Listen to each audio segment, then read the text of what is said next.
Okay, welcome back. Jesse's just said something which is useful. Here I am. I've just demonstrated how much you can get out of that tube of paint. Squishing like that, pushing, push, push, push. Check how much more paint you've got left in that. Then what are we going to do with that? Here's me talking about saving money. Well, this is something that can happen at the end of a strong day's painting. You've mixed up lots of colours, you can't stick them back in the tube. You can get these from takeaway shops, you can even buy them in $2 shops, little racks of them. It's just a sealed container. Now you can do this with oil paints, but you can't do it with acrylics. But this stuff, if you just scrape this up, save some bucks, put it back in here, clean as much as you can.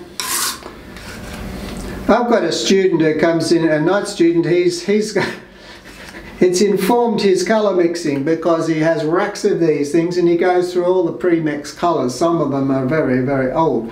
But see, we've got 99.9% of all that paint. That just goes sealed container. You can put that in the freezer and that will stay perfectly okay for several weeks. So if it's a special mix, particularly if you've been mixing odd colours and you've got a certain colour that you've made yourself and you really want to keep that, or you think you could use it again, then this is what you do. I always see little containers of frozen paints in our freezer. Yeah, I can't get to my ice cream because they're covered in that. There's some there that go right back to early Etruscan period, I think. Yeah, so if you're freezing your oil paints, then I suppose you have to make sure that you don't forget about them. Yeah. She wants to say something. Yes.